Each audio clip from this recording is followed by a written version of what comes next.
Hey guys, I want to welcome you and let you know how great it is to have you here for the Greater Purpose Podcast.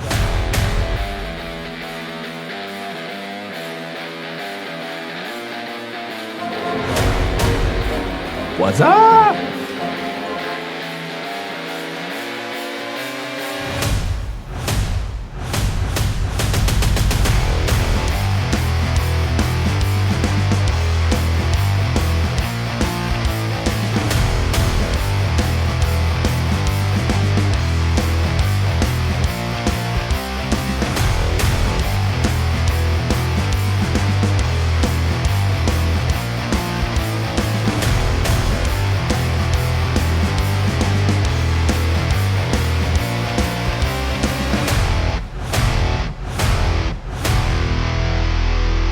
Welcome to the Greater Purpose Podcast from the Cubs Room. Cubs Room.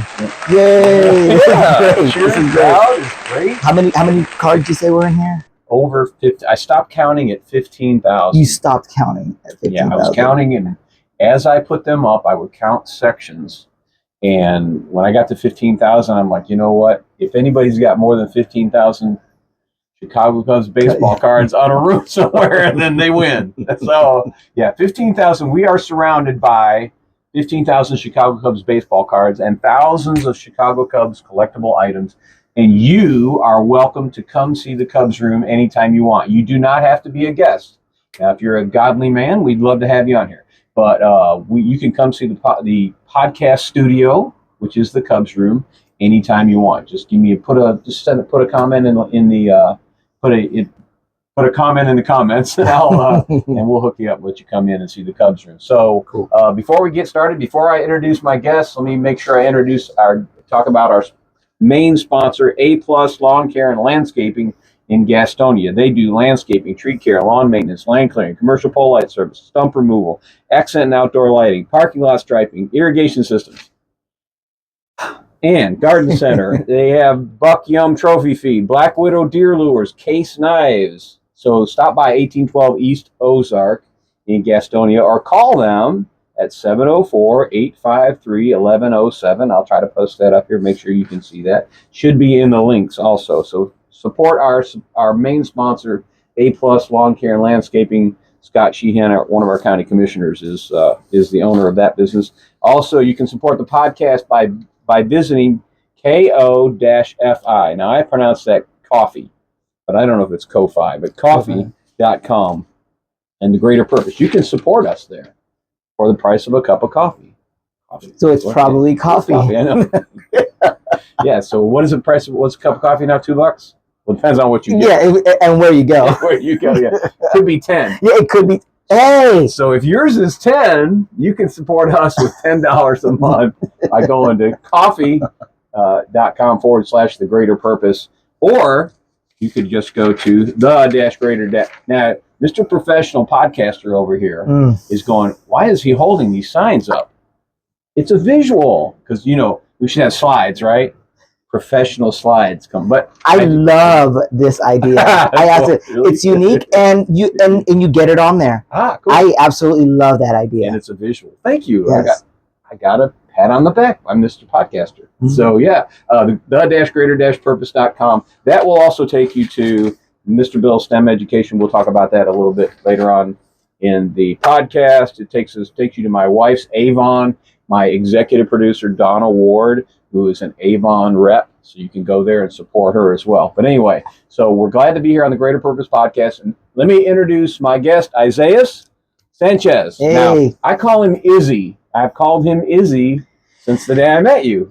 I don't know why, and I apologize, but you've never slapped me for it. So I don't know. I think you're the only person that calls me Izzy. It's okay. And I don't know why. It just kind of happened that way. So nickname. So Yes. So tell everybody who Isaias Sanchez is. I'm Isaias Sanchez. I'm an Air Force veteran. I've lived in North Carolina since 2007 in the Statesville area.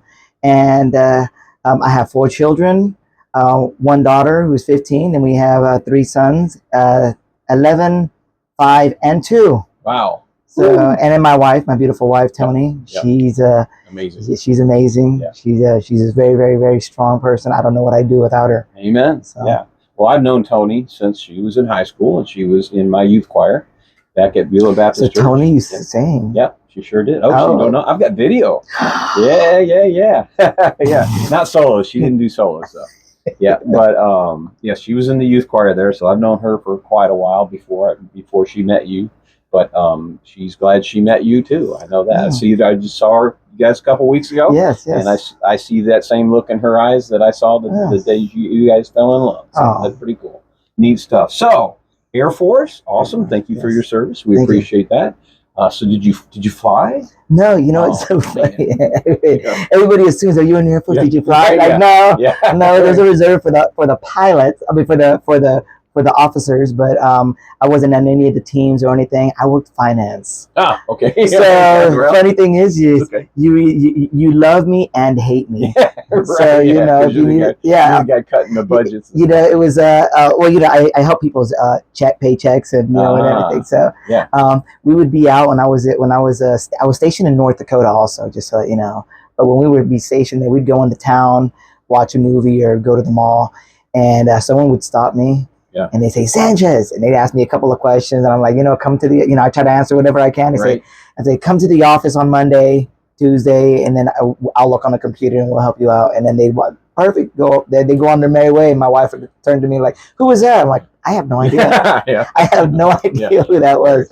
But I worked customer service and finance, and everybody got to see my pretty, shaved face. And back in the day, but now I'm hiding it with this thing.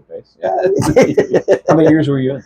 I just did 4 years. I did one term in Grand Forks, North Dakota. Okay, gotcha. Yeah, our coldest season year that I was there, with the wind chill factor, was -69. Yeah, it was not fun. Woo, yeah, well, I lived in Chicago for a while, but never got that. Wait, are you sure? Yeah. You were in Chicago? Yeah, right. I know. Are you sure?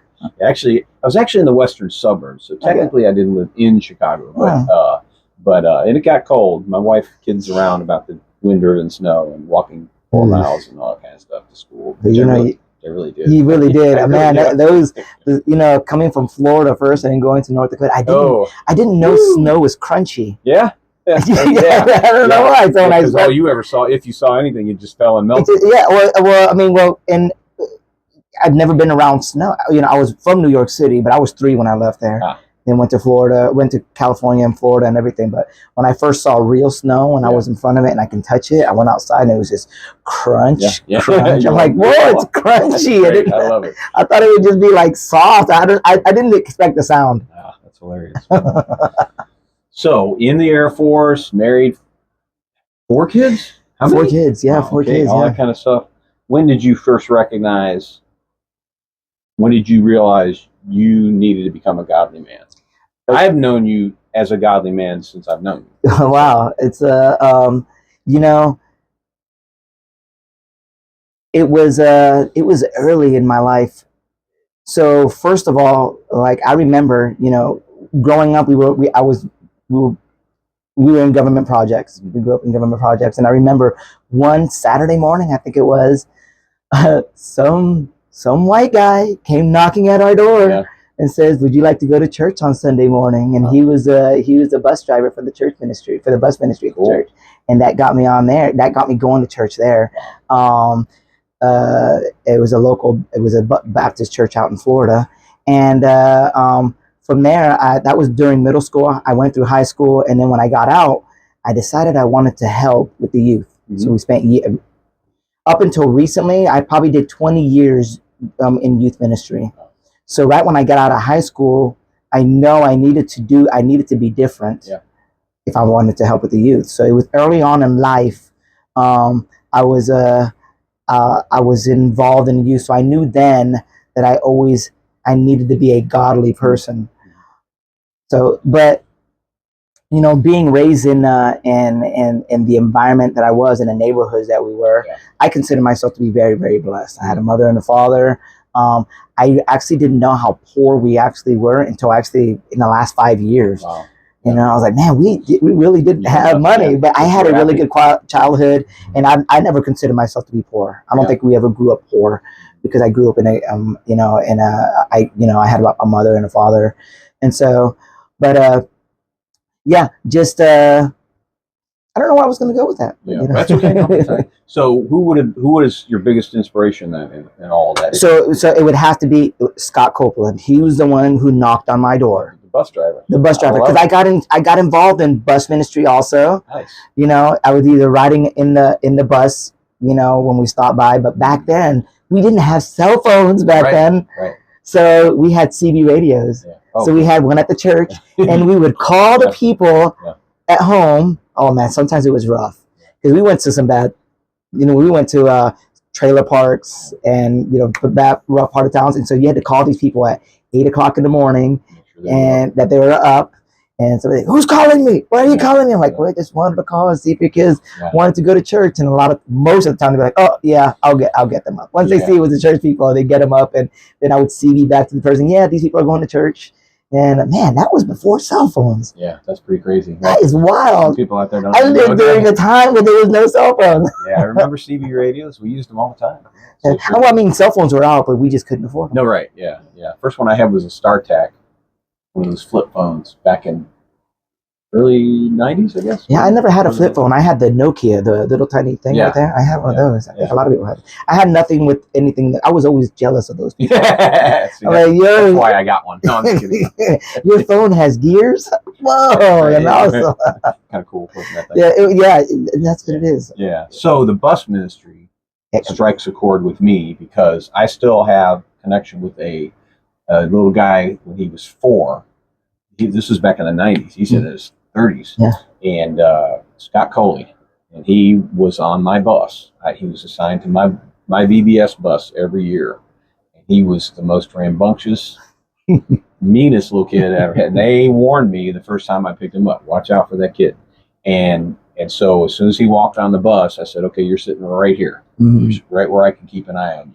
And literally from then on, he's been my buddy. So that's really that's cool. awesome. Yeah, that's pretty neat. So and, you know, that's why when I started in 90, it must have been 93, 92, 93. Yeah. When I started going on the bus. So that was right about the same. Of course, he was younger. So the point there, because we're talking about the greater purpose, wherever you're serving, just serve.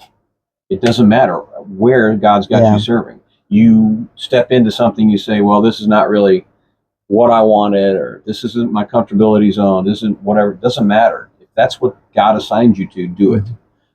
We had a guy at the church who didn't know what to do. We put him on the bulletin boards and did some other stuff with him. Ended up being church clerk. He's still a church clerk 20 some odd years later. So there you go. You just don't ever know. So. Yeah, you never know. Sometimes it could be a job they already doing outside of church. Yeah. But sometimes it just serving the purpose and touching other lives. That's pretty cool. Neat stuff. So the bus driver. So, all right. So you've been involved in youth ministry. You were already saved in the Air Force. Yes. You're into technical. We'll talk about that a little bit. Your podcast stuff in a minute. You get your huge family going on there with the 4 kids and everything. How do you feel like you're most effective in taking what God's done in your life as you've attempted to walk the godly path and build into other, specifically young men, or even older men's lives? How do you feel like you've been most effective in being able to make the connection there? So I was up until about 5 years ago, I was not like an outgoing person. You were pretty shy. I was pretty shy. It's not like I didn't like to talk to anybody.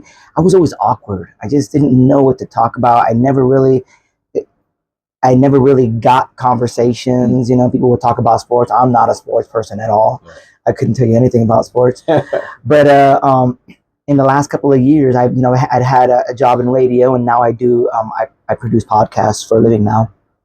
But I remember one thing that my boss said. He says, anybody that walks in that door, when I was working at the radio station, and goes, you need to make them feel at home. Get them some coffee, water, have them sit down, so ask them how their day was before they get into. I worked in talk radio, so before they would come in 20, 30 minutes early, wait till the one show finished so they can come in. So I would always, so that forced me, because it was my job to go out and talk to people. Hospitality. Yeah. And so when we first got here, I remember going in the town with my wife before we had the children, and everybody would know who my wife was because it was a smaller little city. Everybody just knew who she was.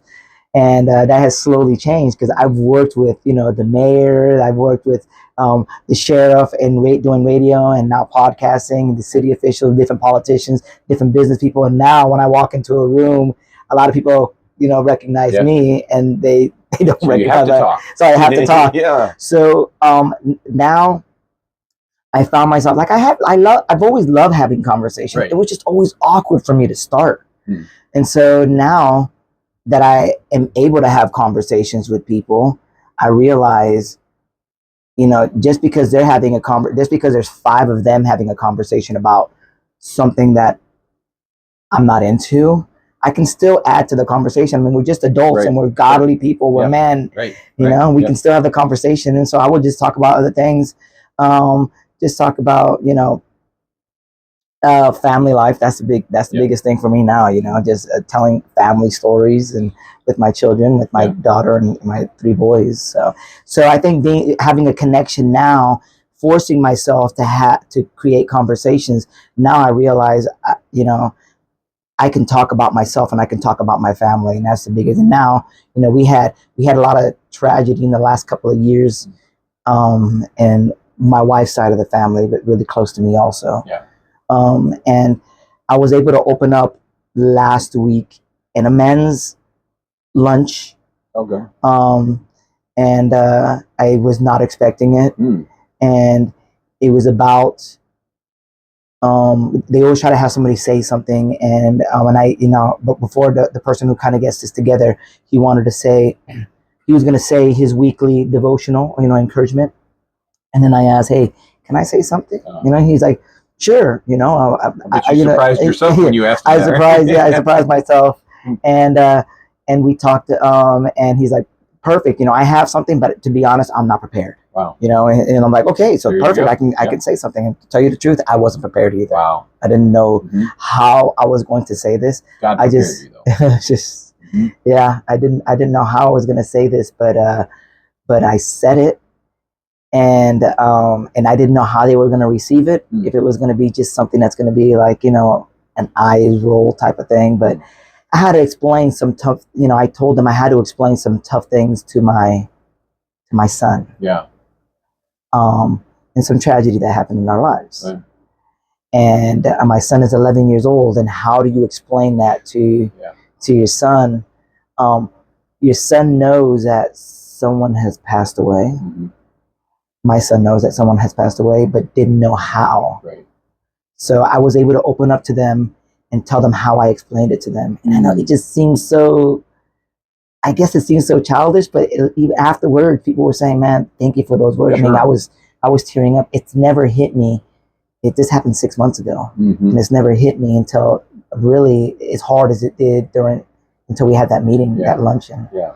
And luckily it was a much, we usually have about 5 or 6 men there, but it was just 3 of us there. So it was a smaller group. And so a lot more personal there. And that's God using the experience in your life for a greater purpose, because that's what our experiences are for, is to bring about more glory to God, bring back more understanding of God, bring about more knowledge about what God's doing, or just comfort and console, or help bring peace to somebody. So that's cool. That's pretty neat. Now, you mentioned that men's group, and you had mentioned it to me before. Mm-hmm. Is that an open? Open? Yeah. We meet. We try to meet every Wednesday, and I think every month they just pick a different restaurant that they eat at. Up in Statesville? Up in the Statesville area. Mm-hmm. So we meet for lunch. I can tell you that 12 o'clock on Wednesday. Okay. You have to reach out to me or whoever else. Okay. We'll put a link to you in the description. Yes. And so if you're in the Statesville area and you want to be meet up with a bunch of, a couple of other godly men, definitely come by. We hold each other up. We just that was therapy. That was the most therapy I've had in the last 6 months. Just those 20 minutes talking to the guys. Excuse me, about not even 20 minutes. And like I said, I teared up, and if I would have kept on going, I would have bawled. And it was really good therapy, and it's good to have those kind of things with guys, especially because guys are not really known for talking to each other. Suck it up and just keep on going. And that's not really a healthy thing to be doing. Yeah, you no, need no. to talk. Oh, yeah, it'll destroy you. It'll destroy you. Yeah. So. Well, and that's what I tell guys who come through here and those who watch the podcast and guys I connect with and other. We men have no excuse for not connecting. Yeah. Because here's an example: 45 minutes away. And there's other examples. There's multiple examples just in this county alone, in Gaston County, where men can go and build into relationships with other men, primarily godly men, of course. Yes. But having those relationships is really important. So there's no excuse. There isn't. There is no excuse because, I mean, you need to have a time and to, I wouldn't say just decompress, but it's just to know that you have, because having children, having a job where you have to support your family, you need to have a time. You need to have other guys that can cheer you on. Yeah, right. Exactly. Encouragement. Right. Encouragement, motivation, inspiration. Those are the three things that we touch on here. Oh. And I can literally go through, and of course the women in our lives too, obviously. But I guess we shouldn't say this, but we expect our wives to support us. so they do. Of course, my wife calls me out when I need to be called out, so that's good too. We need that as well.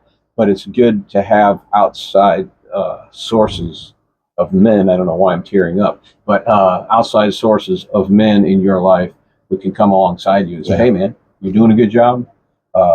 Keep plugging away." Or even sometimes you screwed up. Hey, you screwed up. No big deal. Dust it off and move on. So, but you can't say there's not the opportunity. There's plenty of places to get that done. Yeah, there's definitely plenty. You just have to look for it. Yeah.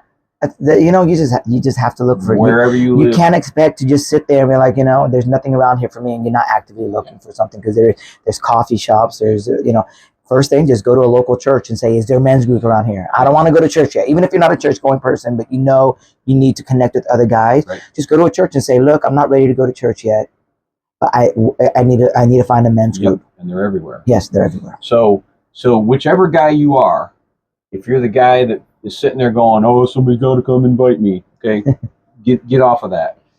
Invite yourself. Yep. Step into it. On the other hand, if you're like us and you're involved in that stuff, he's invited me to stuff. I would invite him, and we're 45 minutes away, so we've been invited to each other's stuff. But if you're the guy that's involved and connected, then you do the inviting. Yep. Step out and invite. Just say, "Hey, man, why don't you come along and join us," or whatever. So if they say no, they say no. I mean, I've had times where there's been guys that I've invited a year ago to come to this no agenda breakfast thing that we have once a month, every month, third Saturday, every month. And then all of a sudden they show up. So you just don't ever know. So. Kind of like me in this podcast. Yeah, right. Well, yeah. So yeah, that's a little hard. You have an excuse though. You're a little further away. So. I know, but my excuse is not because I was further away. My excuse was because I was a little scared coming on here. Well, and I'm a podcast producer. Yeah. I'm a podcast producer. I know, right? But I just think, to be honest, I did not think I was worthy to come onto a podcast. Well, so let me tell you this, and none of us are. Not a single one of us are. And I've had to tell guys this on the phone or in text or whatever before. I am not looking at a guy and say, "Oh, you're so godly, you need to be." Totally not it. And we've made that clear on every podcast, I think, probably ever since we started. We are simply attempting our feeble attempt at walking a godly walk. We are just trying to do what Christ wants us to do. We fail. Consistently we fail, but he doesn't. Yeah. So as long as we're doing what we're supposed to be doing, we could screw it up. Yeah. This bobblehead has been broken 4 times. So during a podcast with hands moving around or something, all kinds of stuff. It has been through all kinds. You can see, if you look close, you see the glue marks. Okay, but it still works. Yes. Okay, it still does its job. Same thing with God. It still serves its purpose. It still serves its purpose. As long as you are serving God, serving Christ, you're full of the Holy Spirit, you're living for Christ, that's the godly walk. So none of us are worthy. We don't pretend to be worthy. We have not achieved.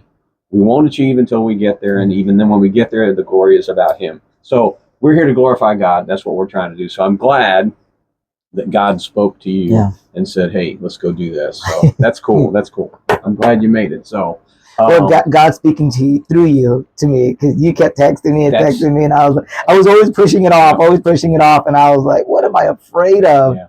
Well, that's okay. You got to the point, and this is something that happens in the podcast. I'll have guests lined up, stacked up for a while, and then I've got them in the books or whatever you want to call it, so we're planned out for a few weeks or even a month at a time sometimes. And then I hit a spot, and it's like I just had surgery and I couldn't do a bunch of podcasts. By the way, I'm going to do a podcast on that, just so you know.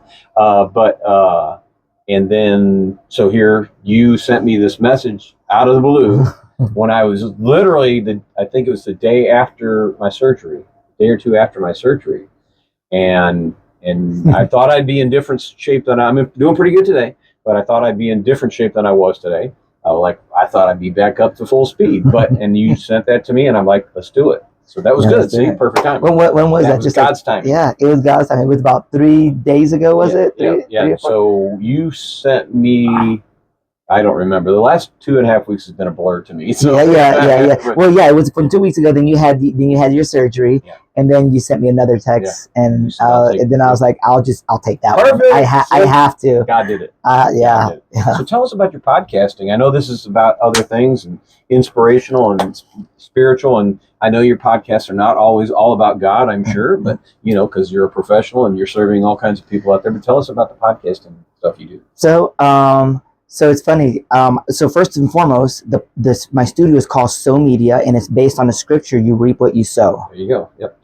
So and the concept I had behind that was, I want you to sow your seed, in fertile ground where you can reap the benefits of that. So, I primarily work with professional and brands. So I work with like my local city. I work with the hospital. They come and do podcasts. Doctors, lawyers, therapists, the chamber come inside there. He's in Iredell County, by the way. I'm in Iredell County. Yeah, Sow Media in Statesville. So, which doesn't mean you have to be in Iredell County. You can be anywhere. Yeah, you can be anywhere. So, I had a professional place, and I specifically wanted to stay away from. First and foremost, I don't like to call those podcasts. Mm-hmm. It's just content. I like to call it, because they're just giving out information, and it is podcast. Don't get me wrong, but I specifically try to stay away from entertainment type podcasts. I wanted to do educational type podcasts. Okay. And so I stayed away from that. And the reason is because as a business, doing those kind of podcasts, for me would be a little bit unsustainable to do it. But when you have somebody who's a doctor or a lawyer, therapist, and they're looking to get leads, they create podcasts, talk about, for businesses. So that's the route that I took. And just recently, in the last 6 or 7, 8 months, in November, probably of last year, I started taking on more like the entertainment type podcasts. So people are starting to see what I'm doing, and they're coming in prepared. So they're coming in already prepared. Because like I said, when you're a business, you already have the money to kind of put into, because it's a business expense. But when you're doing it for just entertainment, you have to come up with the money yourself. Sure. Yep. And there's no money in this. Just so you know. There's no money in this. Nothing. There's no money in this. Not yet. Maybe we'll get there one day. That's okay. But I do have a full service podcast, and that's what kind of differentiates me from everybody else. Right. A lot of podcasting studios, you go in, you record, and then they give you the media, and it's up to you to edit and do everything on your own. Wow. Okay. So that's like 90% of the work. Yeah, right it there. is. It is. So and so I thought, hey, let me go ahead and create a place where people can just come in, do their podcast. And I have a 24-hour turnaround. So, nice. Wow, that's amazing. Let me tell you something, folks. What he's saying, if you need podcasting done, branding or now entertainment, what he's saying is huge, because what you see right here, although it's getting guests here and they're taking time and we're spending time, this is time. I get that. But what happens after this to get the product to you so you can see and enjoy the podcast and be informed or whatever? That is huge. Yeah. And you are lucky because you have a dedicated space. A lot of people have to set something up, You know, that could take 35, 45 minutes or an hour setting it up. Then you do your podcast. Then you tear it down another 30 more minutes. Wow. And then you got to do the dreaded editing. Yeah. And you could spend 3, 4, 5 hours editing something. Yes, absolutely. And so at the end, and then if you wanted to do this every single week, you got to ask yourself, am I going to do this for 8 hours a week? Right. Yep. So with my podcast, obviously you have to get your content together. I would say, and I train people how to do that. Yeah. Also, we have an hour, probably about 2 hours long worth of training, and I show people how to script their content and everything. And so now, you know, you have a doctor or a lawyer who's been doing this for 30 or 40 years. They know what to talk about. Sure. They just come up with ideas. Yep. They know how to script it now because I gave them a template on how to script everything. Yep. And they just come in, record. So they might spend 20 minutes, 30 minutes getting everything together because they've had 30 years of experience. They come into the studio for about an hour, and then when they leave, they get that email that says it's done. And it's funny because the contract says 24 hours, but I try to get it to them within 3 hours. Oh, nice. That's finished, edited, completely edited, music, graphics, video, and they get 2 files. They get a video file and they get an audio file, and all they got to do is download it and then upload it to whatever social media what they want. That's amazing. Right there. I'm telling you, folks, if you don't know, and if you're interested in doing a podcast or any content or any kind of consult, I help people with consultation also. Yeah. One of the people I train to do this, because they do their own content kind of like you, they don't need the studio. He's 80 years old. Wow. And he posts every single week. That's cool. So what about marketing too? I mean, now here, so I'll tell you guys a secret. I saw you right about my 13th, right in the 13th, 14th range of our episodes. Okay. And I don't know if you remember. Wow, really? Yeah. So, and I asked you some I said some things to you, and I told you I wanted to quit, and you asked me. You said when was that? And I said about the 6th or 7th episode. Yeah. And you said, dude, that's when most people give up. So, I got to tell you something. Yes. So my wife and I, in 2019, we decided to do a podcast. We were doing it in our basement, and it was just audio then. And I'm a certified audio engineer. I went to a recording. Right. I was taught. You did some recording for yes. Bethany. Oh man, years ago. Yeah. And so that was we would record, but I still had to take everything out because I had 2 kids then, and so 3 kids. And so I had to take everything out, set it all up, record, take it down, and then edit the audio. And there was still a lot of time to do. And so we started doing all that. And we did about 7 or 8 episodes, and then I had to have brain surgery. We'll get into that later. Oh wow! Okay. We'll get into that later. And so we stopped for the brain surgery, and I understand. You can that's a legitimate reason to not have a podcast. But then I never picked it up again. Now I own my own studio in downtown Statesville. Yeah. And I still don't podcast. Everything's already set up there. I do it for everybody else, and I still don't podcast. But I looked up a couple years ago. This is before I opened up my studio now, but I opened up a couple years ago. I looked up on Google, like, how many podcasts do people do before they give up? Yeah. If people when they give up. Yeah. And the magical number was 8. Wow, isn't that crazy? Yep. Number 8, which I almost gave up. Yes, it's and we did 8 podcasts, and I never did another one again. And I was like, wow, I'm a statistic, And here's another thing.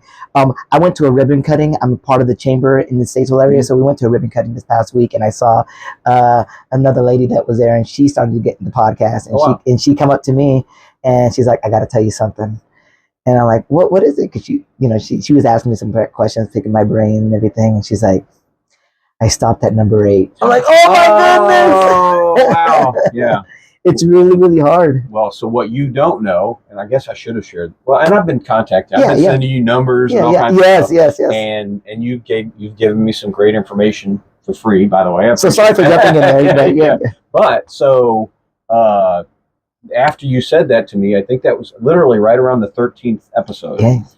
I was like encouraged because I'm like, well, okay, well maybe I'm past the breaking point then.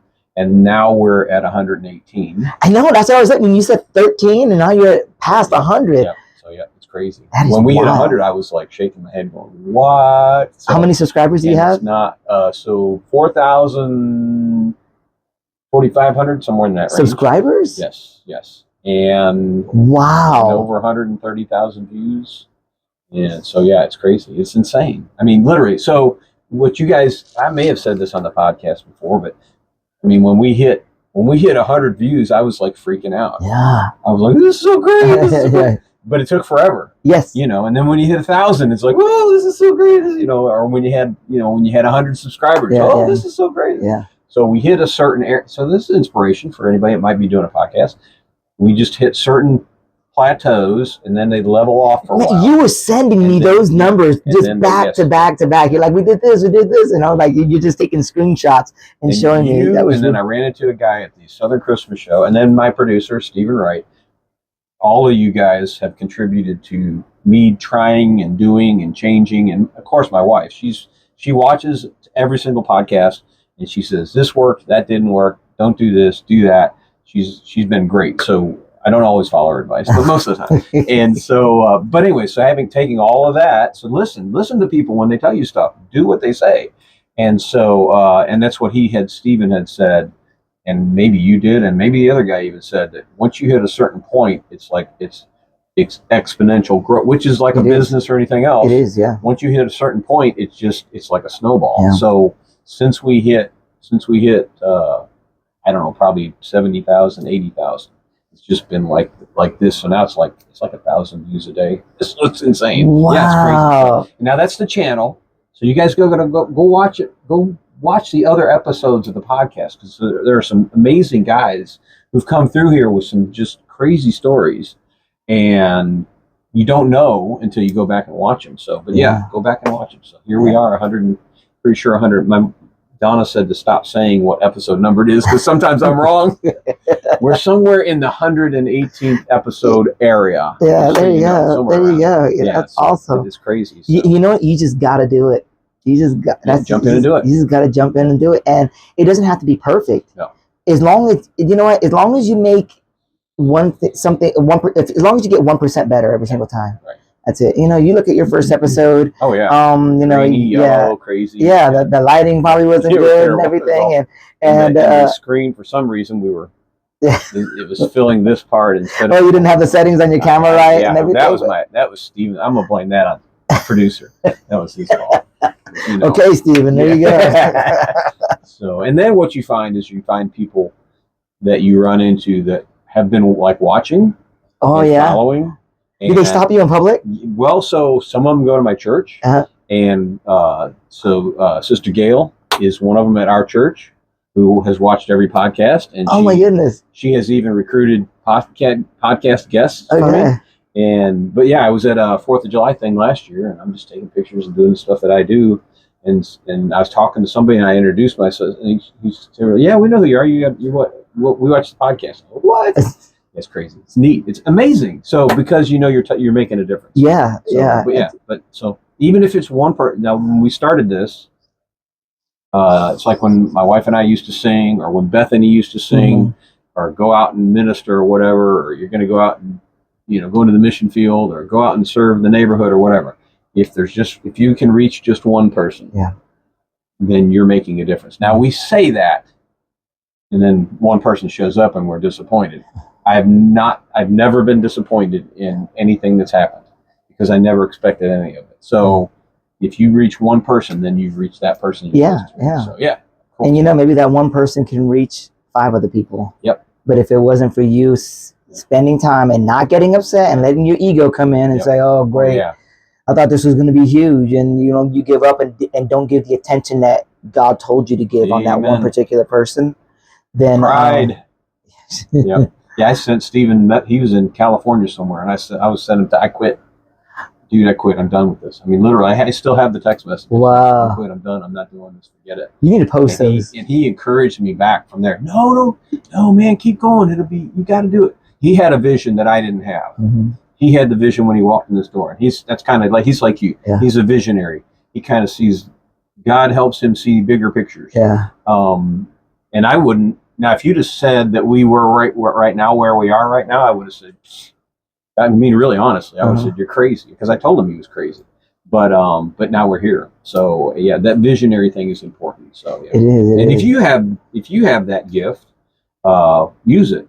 Make sure you're sharing it. Yeah. Don't hold back. Don't be embarrassed. Don't be shy. share that gift. Make sure people know, because people like you encourage people like me to do what God wants us to do. Right? Cool stuff. So, all right. So you did want to mention something about your brain surgery, and we got some scriptures. You got some scriptures I think you want to share or whatever. So which direction you want to go on that right now? We can go into the storyline. Okay. I mean, with the scripture, it was the reason. Well, let's talk about about the scripture. Okay.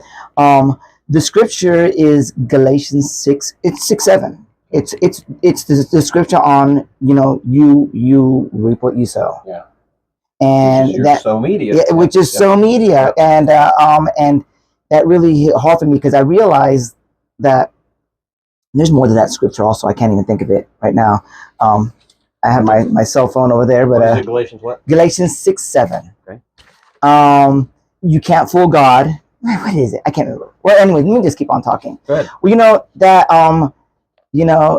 it goes both ways. Yeah.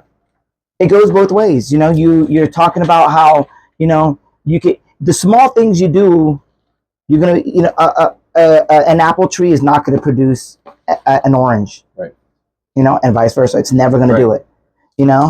And so when you position yourselves and do what God tells you to do, you're gonna get positioned in better places. Yeah. You want to surround yourself with good people. Now remember also that, being a youth pastor, you always try to tell your teenagers, be careful who you hang out with. Yeah. And I've heard, not too many times, but I've heard the excuse where, like, what if I want to be an example to them? Right. And I was like, okay, I will give you that, but you got to be extra careful. And my wife we did a Bible study one night, and I can't remember, it was on kind of the lines of that, and but she wanted to make a little kind of graphic, do a little tiny play on that. And she had somebody standing on a stool, right? Just standing on a stool. It probably wasn't the safest thing to do, but hey, their parents weren't around. Yeah, right, okay. So we had them standing on a stool. Yeah, exactly. So we had them standing on a stool, and then we realized, okay, now you're standing on the stool.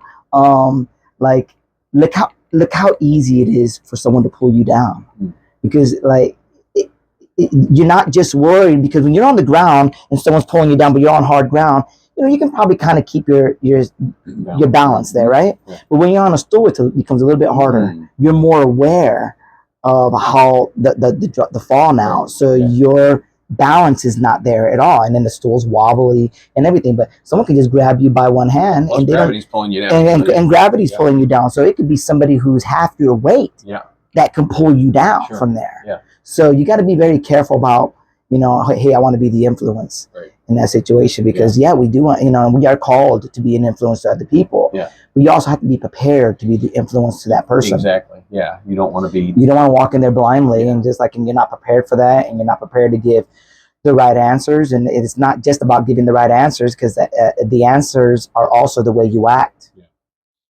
Well, and you've got to protect your character. Yeah. And your walk. And if your knowledge and your wisdom and your discernment and all that stuff isn't where it needs to be, then that's not the time to do that. There's a young guy here in Gastonia who evangelizes in all kinds of situations, including in bars and stuff like that. But he's got the full suit of armor. Yeah. And he's ready to go. And he knew that going in. So he does not have a problem with it. And he prepared for himself. He prepared for that. Right. He didn't just say, hey, I'm going to go out with the guys tonight, and we're going to go to the bar. That's not the way that's not the way that I don't think Jesus decided to go to the bar, to toss a couple of beers back, whatever, to talk to them. Galatians 6:7, do not be deceived. God is not mocked, for whatever a man sows, this he will also reap. Yes. You can't fool him. Right. You can't fool him. You cannot fool anything. You can put this facade on for everybody else, but you can't fool him. You reap what you sow. Let me go on, because he says, do not be deceived. Oh wait, I'm sorry.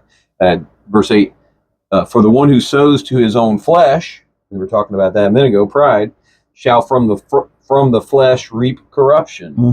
But the one who sows to the Spirit shall from the Spirit reap eternal life. And let us not lose heart in doing good, for in due time we shall reap if we do not grow weary. So then while we have opportunity, let us do good to all men, especially those who are of the household of faith, et cetera, et cetera. So yeah, so definitely, I mean, that's what we're talking about. It's what we've been talking about. And your ministries are that, and so is your. And that scripture has always stuck with me, which is why I named my Love it. my business after that. So it's so funny because a lot of people come to my studio and they just kind of just look me up online, and when they come in and we meet them, they're like, Sal Studios. I'm like, oh man.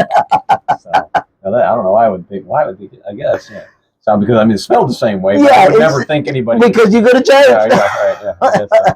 See, and our verse, Romans 8:28, that we know that all things work together for those who love God, those who are called according to His purpose. Similar kind of thing. Yeah. We're doing God's work. We're working in His field. We're plowing in His field. And He reaps the harvest for us. So that's pretty cool. Cool stuff. So that's your favorite. That's your life scripture there. Yes, in this time of my life, in the last couple of years, that has been it. That has been sticking out. I've had one particular, like if we needed to name a person in the Bible that kind of stands out for me, it's always been Joseph. Okay. Yeah. It's always been that story. I love that story. Yeah, he's amazing. I love that story. Yeah. I've been able to point to him.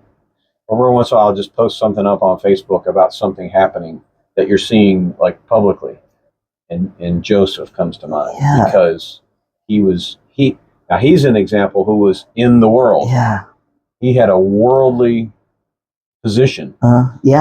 He was involved in politics, administration, delegation. All that kind of stuff, but look what he did. Look what God did with him. So Joseph, I love that story. Sorry, I didn't mean to. No, I love that story. Sure. I named my son Joseph. Because all of our other Bible heroes, which we have many, of course, they're all heroes. They're all fallible, just like we are, but heroes. They're preachers, they're teachers, they're apostles, they're ministers, they're judges, they're all that kind of judges for God in a spiritual sense. But you go to Joseph, and I guess there are probably others somewhere, but he's the one that I can think of, the only one I can think of that was not a spiritual leader, but still was a spiritual leader. Yeah, that's why I try to tell guys about politics and community service and whatever you're doing. Just bring God into the picture. That's Joseph did. Yeah, and he was a slave. I mean, he started out as a slave. So. But anyway, cool. Yeah, slave accused of right, exactly, rape and spent time in prison and then got forgotten in prison, and it's that story it's always been my favorite. Yeah, he never stopped following God.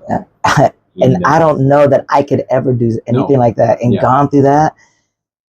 gone through how much he's gone through. Sure. I was like, wow, how does somebody go through all that and not walk away? Don't turn your back. God's there. Wow. He'll bring you through. You may not see the other side of it. So, and this is what I tell guys who are your age, since you're 40 what? 46. Okay, so I think. I'm only 16 years older than you. That's not a whole lot, I guess. But guys in their 30s and 40s is the interesting thing that I'm seeing as I get older is because you say, well, God may never show you, you may never see, and I get that. I understand. There are a lot of things that I haven't seen and maybe never will until I get there. And then I won't care when I get there. But there are a lot of things that he has shown me, why I had to go through what I went through, what his purpose was, even in something that somebody else did to me or against me, why it had to happen, just like with Joseph. They had to do what they did for God to do what he did through Joseph. So, but I believe as you get older in your Christian walk, I think God starts to show you some of that stuff, which is really amazing, by the way, because then you go, I get it. I understand why that happened now. So back when we were doing stuff with some musical people, and without saying anything negative about anybody, that's not what I'm trying to do, but some things just didn't work out. It just didn't work out. And I'm thinking talent, opportunity, everything was like laying right there before us. You were a part of that. It was right there in front of us. and it slipped away. Yeah. And I know now why, Yeah. because that's not where God wanted you, Yeah. not where God wanted me, not where God wanted them. So, but anyway, yeah, so cool stuff. Neat. So Joseph is your favorite. Any other favorites you got that you wanted to mention? Or?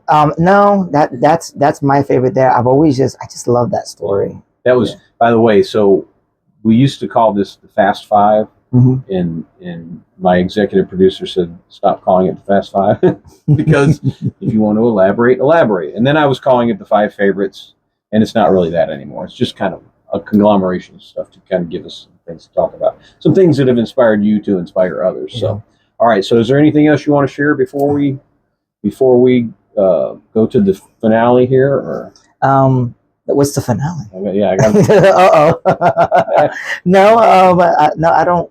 Okay. Let's just go straight in. You jump right into it. Jump right in. You're supposed to have a sports story for us. Yeah. You don't do I don't do sports related. You want to know what's so funny? Okay. So back when I was working in TV, I think this is but you can't tell us the story yet. Oh, okay, go ahead. Because I got to do. Do you know you get parting gifts? Oh, do I? Yes, you get parting gifts. So now is it like a glove and a ball? Yeah. Now you get nothing that's valuable. No, I'm just kidding. So what it used to be was this. This was the shameless plug for my businesses. Mr. Bill and Bill Ward Photography hand sanitizer. The problem is, this is my last one. We're out of those. So what we've done is Morgan's Shoes and Bootery, which is in Gastonia, who is a sponsor of the Greater Purpose Men's Conference. Wait, that doesn't say men's conference. That does, but it's stuck. Greater Purpose Men's Conference. Morgan's Shoes and Bootery, another one of our sponsors for the conference, has these cool little portable hand sanitizers, which you can refill. So that's nice. That's one of your parting gifts. You also will receive, and I will autograph for you, this Mr. Bill Willy Ace official Chicago Cubs baseball card, and it says games played. I says I don't play games. At bats, always at bat. Runs to the arms of Jesus. Hits so many, doubles hundreds. Anyway, so we got all that, and I will autograph that for you, and I will number it. I think 117. Something like that. Yeah. We'll number it because my producer Stephen Wright says if I number it, it'll be worth exactly what it's worth when you walk out of here. Oh, awesome! Yes. So don't walk out of here without getting the autograph. Also, something brand new. We have a few of these on hand, so you're going to receive one of these. What's your size? Are you I shouldn't ask that on camera. Huh? Oh. Do you have any mediums in there? Oh, okay. Well, yeah, I take a large, and there's a large. Yeah. So, we can do the large now, and then we can check after the show. So from our Greater Purpose Men's Conference, we had some T-shirts left over. See? Oh, you want to see it? So, and here's all of our sponsors there. So we had a great men's conference this year, but that was our sponsors, and you received the Greater Purpose Men's Conference. Yes. That was our 5th annual conference. But the most exciting gift of all, you get to choose a Lego superhero. What? See, exactly. And you say, why a Lego superhero, right? 2 reasons. Number 1, STEM. I teach STEM, science, technology, engineering, and math. Engineering, the E in STEM, stands for engineering and building. So you have to build your own Lego superhero, like I have built mine. Not here. Do it later. But you can build your own Lego superhero, but also because we believe that in God's eyes, the men that come through the Greater Purpose podcast are superheroes. So you can choose from, let's see. Now this is Gomorrah, not like Sodom and Gomorrah, but from the Guardians of the Galaxy. Star-Lord, also Guardian of the Galaxy. Nebula, also from Guardians of the Galaxy. There's, who's this? Cyborg. I don't know why there's a cyborg in it. There's a, see, my wife and my daughters helped me write. Oh, who's that? I don't know. Another Star-Lord? 2 Star-Lords? War Machine. This is Loki. Now we kept Loki in here because sometimes Loki is a good guy. No, wait, sorry, that's Thor. That's Thor. Ant-Man is in here. Rocket. That's his name. Rocket. Robin from Batman and Robin is in here. Why there's so many Star-Lords in here? There was an Ant-Man. There's a Flash. There's That's somebody from Star Wars. But anyway, There's a ton of Star Wars. what's super? Well, Star Lord is not from Star Wars. Yeah, Star Lord or Star Lord. Yeah. Now this is Captain Marvel, and there are some females like Mrs. Iron Man, Pepper Potts.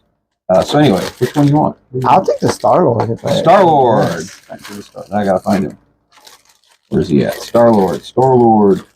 Star Lord. It says Star Lord. That says that's what it says. All right. There you go. Now you got to tell us your sports related story or whatever it was you were going to go into, since you're not a sports person. I'm not a sports person. Yeah, but you have a story. It's I guess I can go into like I said, I'm not a sports person. I can't tell you any sports stories whatsoever. Okay. So I can go back into my brain surgery and how that whole thing started there. Yeah. So it was 2019. I had my wife was pregnant with baby number 5, and so he was born in September. But right before that, I've had really large tonsils and like adenoids and everything, so I needed to take them out. So I was just pushing it down. Yeah, you know, it's harder to do when you get old. Yes, it is harder. Oh man, it was bad. Yeah. Right before, I would say about 5 months before, my wife looks at me and says, "You want to?" Because our youngest child at that point was about 5, and so she says, "Do you want to get your tonsils taken?" Because we had already talked to the doctor that we had it, but we had not planned to do it yet. Well, that would be a really good idea, right? We'll go ahead and get that thing done. So we got it done just a couple of months before she gave birth. She gave birth on in September of 2019. Okay, come January of 2020. I started getting some headaches, and when I was out processing from the military in 2007, they had diagnosed me with Chiari malformation, and it's basically when your brain stem is trying to squeeze out of your skull, right? Oh, wow. And so and it would give me headaches, and I had medication. So it had been a couple years since I was diagnosed with that. 12 years, I guess, was it, that I known about that, and but I started suffering some headaches, and then they started seeing fluid building up at my spine. Wow. And they said, "You're starting to lose some reflexes," because they did some reflex tests on me. And so I looked at my wife. I was like, you know what? And like I said, this was about in January. They said, I said, I can handle the headaches because I can take medications for that. And now that I know what I have, I know what to avoid from getting headaches, but I don't want you pushing me around in a wheelchair in 20 or 30 years from now. So that was really the determining factor there, because I was losing some of my reflexes on that. It's just a slow process. I never noticed it. Wow. So that was in January of 2020. We decided to go into surgery. It was about maybe March or April. And then what happened? The whole world shut down in March of 2020. Yeah. COVID. Yes, COVID happened. So COVID happened, and I ended up getting my surgery in July of that year. They kept pushing it back and kept pushing it back and kept pushing it back. And the whole thing was eerie because I had my surgery done at Presbyterian in Charlotte. And I talk about, like, when you're not, it was so eerie. Yeah. It was nobody. I mean, it looked like an apocalypse movie. Wow. I would go to just for doctor's appointments before, pre-op appointments, and we just drive through town. It was just the weirdest thing. Yeah. Nobody on the road, right? So I had that surgery. So that was in we started that led up to the surgery in July, right? Right before July, in June, my son started complaining about having headaches. So now let me go back a little bit. My nephew has Chiari malformation, and he had surgery to get it corrected. Yeah. So what they do, they took like a little tiny piece. I guess it's genetic. I don't know, but they haven't really said it was. I don't know if it meets all the medical criteria for them to say it's genetic or something like that. But, sounds like it. But yeah, it sure does. And so, but anyway, they took like a piece of my skull out to kind of relieve the pain and everything and stuff like that. So, and you can see a scar back here. Wow.